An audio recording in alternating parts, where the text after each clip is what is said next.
Sera ho appena finito di correre anch'io, siamo alla Sagra dei Bisi con le annesse corse da 3 km e da 9 km. Siamo qui all'arrivo, alle mie spalle vedete molta gente festosa, alcuni stanno arrivando e prima di vedere il servizio sulla corsa sentiamo Matteo che è arrivato all'11° posto in 33 minuti. Matteo, quali sono le tue sensazioni e come ti senti? Bene, sono soddisfatto del risultato. Un po' affaticato dalla corsa di sabato, comunque le gambe hanno risposto bene ed è stata una bella manifestazione. Bene, sei molto soddisfatto, vedo. Sì. Ottimo. Sicuramente il tempo di Matteo è migliore del mio, ma non importa, abbiamo corso e siamo arrivati al traguardo e questa è la cosa importante. Vediamoci il servizio che ha realizzato la nostra redazione. Si è svolta a Peseggia la seconda edizione della Corsa dei Bisi, evento che ha inaugurato la tradizionale festa che la frazione di Scorzè dedica al gustoso legume. È venerdì sera, una serata quasi estiva e sono circa 600 gli atleti che si presentano al via, con presenti in prima fila atleti di assoluto valore, come Diego Avon, Matteo Gobbo, Filippo Barizza, Ivan Basso, Pietro Bernardoni, Alessia Danieli, Sara Trevisan, Paloma Morano Salado, tanto per citarne alcuni, e un gradito ritorno alle gare, quello di Maurizio Stievano. Incontriamo Giovanni Schiavo. In un'intervista di qualche puntata fa ci aveva preannunciato una sorpresa e ora ci svela di cosa si tratta. Come mai oggi niente corsa? Perché abbiamo organizzato quello che ti avevo promesso, una sorpresa per i podisti veneziani, un trittico veneziano podismo. Quest'anno 3 prove, il prossimo anno abbiamo già delle altre manifestazioni che vorranno aggregarsi. Noi siamo contenti del successo che abbiamo avuto e adesso aspettiamo tutti alla corsa del pomodoro e alla corsa del 1° novembre, la Corri per Monica. Un Giovanni Schiavo sempre in primo piano, corre, allena, cura un sito interessantissimo e importante. Dove trovi tutte queste energie? Cerco di fare tutto nelle 24 ore che ci sono, bisogna vivere a pieno quelle che sono le proprie sensazioni, le proprie emozioni. La corsa è un'emozione e io voglio vivere a pieno, 360 gradi e spero di dare tutto quello che posso a questo mondo. Ci spostiamo al traguardo e arrivano i giovani della 3,7 km, con Giacomo Gobbo e Aurora Betamin che vincono le loro categorie. Arrivano anche Antonello Favaro e Irene Biasotti nella categoria Nordic Walking. Attendiamo gli arrivi della 9 km e in zona traguardo notiamo Giuseppe Mattiello, ex grande podista e grande allenatore venuto a vedere alcuni dei suoi atleti. Giuseppe Mattiello, sabato alla Moonlight Alfa Marathon ha vinto Giovanna Pizzato, insomma una scuderia che dà ottimi risultati. Ma sono molto contento per il lavoro che stiamo facendo, sia sul piano tecnico che sul piano, chiamiamolo così, ambientale. Siamo un gruppo affiatato, ci divertiamo a fare atletica e credo che sia un po' il massimo. Perché i giovani dovrebbero fare atletica o podismo? Perché l'atletica è una grande scuola di vita. Quindi oggettivamente io sono maturato attraverso l'atletica, ho fatto una serie di esperienze di vita che mi sono servite anche nella vita di tutti i giorni. Quindi chiaramente, ripeto, l'atletica è una grande scuola di vita, il sacrificio, impegno, dedizione. Associarla poi allo studio che non è, diciamo così, semplice, crea i presupposti per... Io ho visto tante persone che sono uscite dall'atletica e che si sono realizzate nella vita di tutti i giorni.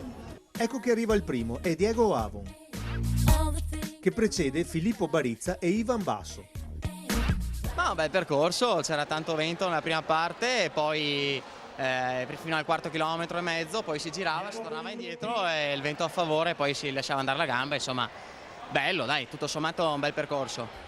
Sempre nella categoria uomini, quarto posto per Stefano Pertotto, quinto per Matteo Gobbo, sesto per Stefano Zennaro e settimo per Pietro Bernardoni. Matteo Gobbo, ma non ne perdi neanche una? Sì, le faccio un po' tutte, un po' per allenamento e un po' per vedere appunto i ritmi che ho in gara per fare le gare un po' più importanti. Comunque queste corse qua sono molto allenanti anche perché appunto i concorrenti sono forti, si sono veramente personaggi forti e quindi si entra in forma e si fa un buon ritmo gara. Cosa diciamo del percorso? Il percorso velocissimo sicuro perché c'erano grandi rettilinei d'asfalto, quindi velocissimo, a parte alcuni tratti col vento a sfavore, ma un ritmo veloce sicuro. Incontriamo Pietro Bernardoni dopo l'ottimo terzo posto alla MHM 10 km.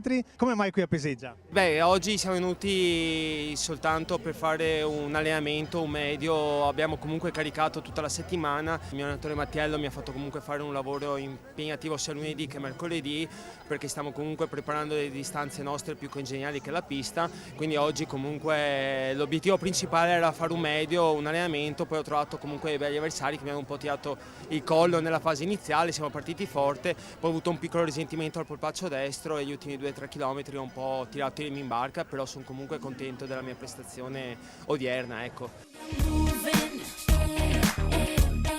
E siamo alle donne con vittoria per Alessia Danieli, che vince su Sara Trevisan e Paloma Morano Salado.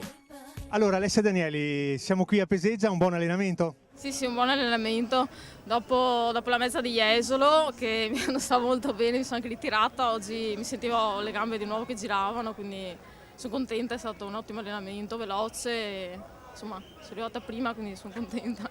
Il percorso? Il percorso ottimo, veloce, tutto asfaltato, quindi buono insomma.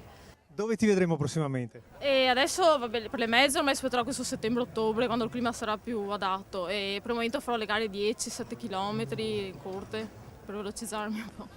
Arriva con l'immancabile sorriso anche Stefano Bevilacqua, con il suo passo fit walking. Avevo ancora i 21 sulle gambe di Jesolo, però ho fatto il personale sui 9 km anche oggi. Sto andando a meraviglia, mi sto allenando bene e ringrazio tutti. Comunque bella gara, bel percorso e grande run. Dove si trovano tutte queste energie? Adesso fra un mesetto sono in pensione, spero di andare ancora più forte. Le energie si trovano sacrificandosi e alla sera allenandosi, e questo qua soddisfazione queste e basta.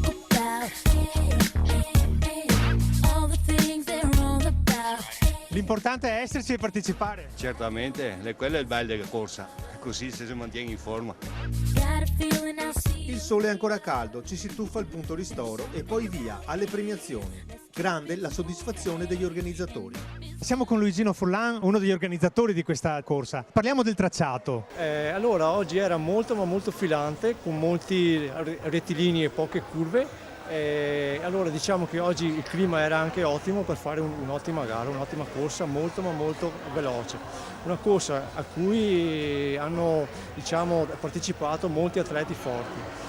Avevamo un cast di atleti, proprio i primi 30 veramente eccezionali. Sono rimasto molto colpito da gente. Poi tutto quanto è andato bene, abbiamo avuto molta gente. Per una corsa che si fa di venerdì sera, diciamo che non è male. Ricordiamo c'erano 2 tracciati. Sì, uno da 9,2 secchi, molto filante, e uno da 3,7 per i più giovani, per i camminatori, per quelli che fanno Nordic walking, diciamo, no? Il prossimo appuntamento con il trittico veneziano podismo sarà a Cappella di Scorzè il 24 luglio. Questa salita con i gradini mi ricorda che domenica 31 c'è stata la Dobbiaco Run su in montagna, una corsa da Dobbiaco con arrivo finale a Cortina, una bella corsa affascinante, diciamo suggestiva, in mezzo alle nostre montagne venete. Io finisco qui la mia gradinata e lascio a voi il servizio sulla corsa di Dobbiaco Run.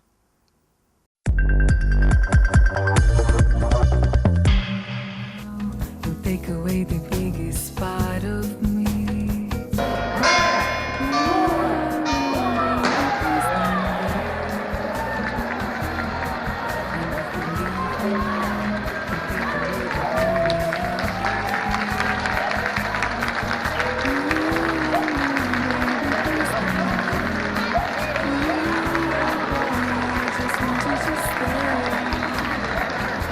Da Cortina a Dobbiaco, 30 km per 4.800 runner.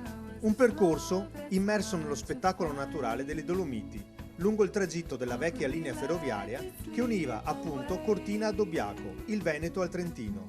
Alle 9:30 precise, da Corso Italia la partenza.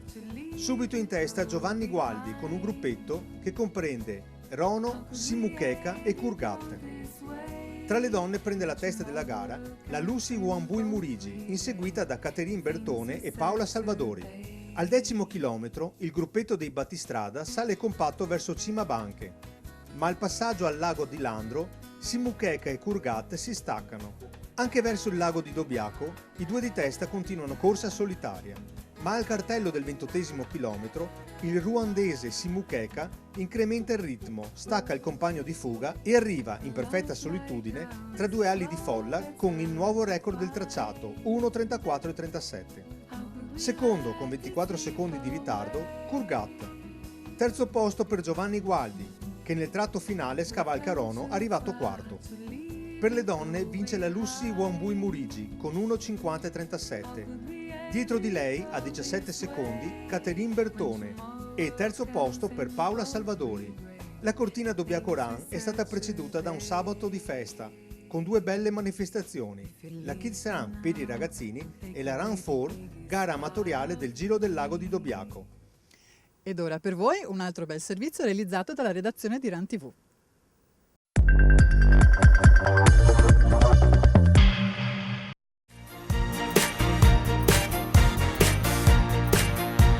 Una camminata per restare in forma, creare amicizia e scoprire angoli o monumenti del proprio territorio. È con questi presupposti che è nata la passeggiata storico-artistica nella Riviera del Brenta. Giunta alla terza edizione, è stata voluta dall'Associazione Diabetici della Riviera del Brenta e dall'ULSS locale, in collaborazione con il Comune di Dolo e il negozio Un Sesto H. Più di 100 i partecipanti, tutti con maglietta arancione, che si sono dati appuntamento a Cazzago di Pianiga. Per tutti la meta è stata il centro di Dolo e la zona del vecchio mulino. All'arrivo un meritato ristoro e il racconto della storia di questo antico e storico monumento. Sì, è una bellissima occasione, anche quest'anno la terza edizione della passeggiata storica, è un momento di ritrovo per stare in compagnia, ma soprattutto per riscoprire i nostri monumenti. Abbiamo la dirigente della biblioteca di Dolo che spiegherà il monumento del mulino. Ogni anno abbiamo un monumento diverso che viene spiegato, ma soprattutto coglie l'occasione per illustrare un po' di storia, un po' di tempo passato che diventa attuale, questo qua, attraverso questa iniziativa della passeggiata storica, e ogni anno proponiamo la maglietta con l'immagine del monumento che viene spiegato. Questo qua un po' grazie all'associazione, all'ULSS, all'associazione Diabetici e a tutte le persone che si vogliono mettere in movimento in una giornata di festa. Insomma, la passeggiata storico-artistica è un modo originale per abbinare lo sport alla cultura. Ed ora per voi, come d'abitudine, tutta una bella carrellata sulle notizie in breve. A voi.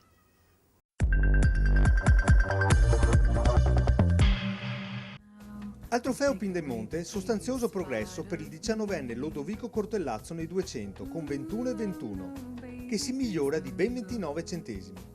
E anche nei 200 femminili, la non ancora 18enne Beatrice Fiorese migliora il suo personale con 24,10 e si allinea allo standard previsto dalla FIDAL per la partecipazione ai campionati juniores di Eskilstuna.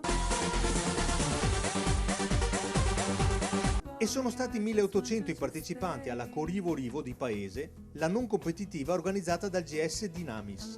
2 i percorsi, 6 e 13 km con più di 60 volontari all'opera. Alla fine, pasta party per tutti e musica in festa. Si è tenuto a Treviso il 12° Memorial Mario Carraro, con presenti 500 giovani atleti. Ottimi risultati nel mezzofondo, con il 20enne bellunese Enrico Ricobon, che ha dominato gli 800 con il primato stagionale in 1,50,51. Nella gara femminile applausi per la 18enne vicentina Elena Bellò, 2,08,85, con seconda Valentina Bernasconi, 2,08,87. Terzo posto e medaglia di bronzo per l'Italia femminile ai campionati mondiali di Ultra Trail ad Annecy in Francia. Migliore italiana Lisa Borzani, dell'atletica amatori Chirignago. Tra gli uomini invece 25° posto per il trevigiano Ivan Geronazzo, dell'atletica Valdobbiadene GSA. Si è tenuto a Villafranca di Verona il Memorial Pitch, con la bella vittoria della trevigiana Valentina Bernasconi, che nei 1500 ha abbassato il suo personale di quasi 3 secondi correndo in 4:16,89. Ed ora per l'intervista della settimana, il personaggio che Run TV ha intervistato per voi è un personaggio conosciuto, lo avete incontrato alla Lee Venice Running Day il 26 di aprile, quale vincitore dell'edizione, e a voi l'intervista, vediamo che cosa da raccontarci Diego Avon.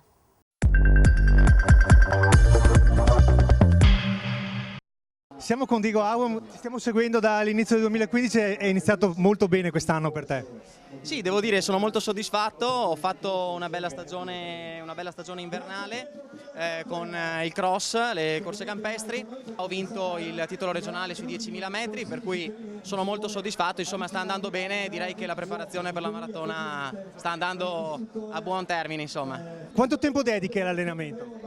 Ma per il momento mi alleno una volta al giorno, ho molti impegni, tra cui insomma un impegno lavorativo importante, sto completando anche un percorso di studi e quindi per il momento una volta al giorno, diciamo che al momento siamo sui 10 km, 12 km giornalieri di media.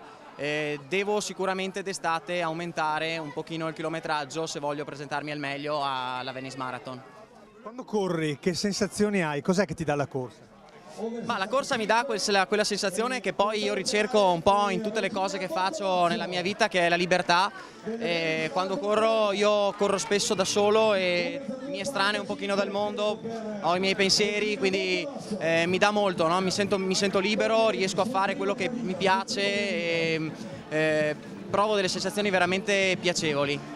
Sei giovane, ma cosa ti senti di dire ai giovani che vogliono iniziare questa disciplina sportiva? Bah, mi sento di dire le cose che poi si dicono per tutte le attività, quindi per fare un'attività di corsa prolungata serve tantissimo impegno, sacrificio e una grande passione. Bisogna impegnarsi ragazzi, assolutamente, la corsa dà tanto, però serve un sacrificio, un impegno continuo e duraturo e i risultati arrivano. Ed ora per voi il calendario degli eventi e delle corse che si tengono sul nostro territorio e nella nostra regione, sempre un'occasione buona per andare a correre da qualche parte.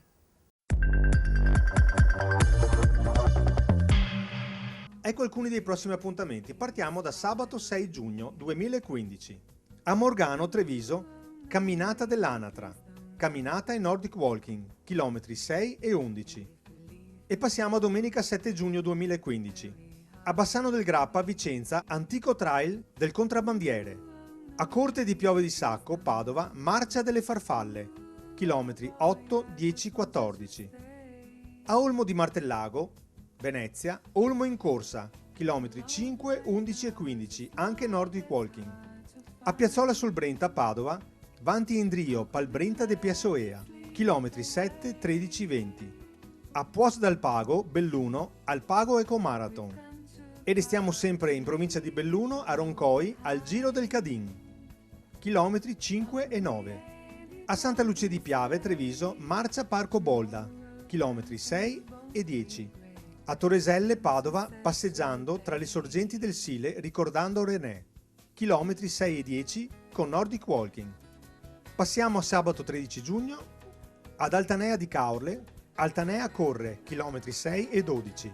A Spineda di Riese Pio X, camminiamo in compagnia de Qua e de A del Muson, chilometri 9. Passiamo a domenica 14 giugno, a Bevilacqua Verona, camminata del Fasolin, chilometri 7, 10, 20. A Castello di Godego, Treviso, San Pietro in Marcia, chilometri 5 e 10. A Quinto Treviso, Sportiamo Ran, chilometri 4 e 2, 13 e 8. A Stra, Venezia, Marcia dei Sarmati, chilometri 6, 13, 18. A Treviso, al Parco Storga, Cani Cross Dog Endurance, chilometri 6. A Villafranca Padovana, Maratonda, chilometri 5, 8, 14, 21. E a Volpago del Montello, da Sbeghen, Marca Alta terza tappa, chilometri 10. Siamo giunti al termine di questa nuova puntata di Run TV, speriamo che i nostri servizi vi siano piaciuti. Vi ricordo sempre, come al solito, di inviarci il vostro materiale all'indirizzo in sovraimpressione. Io dalla Sagra dei Bisi qua di Peseggia vi saluto insieme a tutta questa gente festosa e vi rimando l'appuntamento alla prossima puntata. Grazie di essere stati con noi e arrivederci. Un bacio!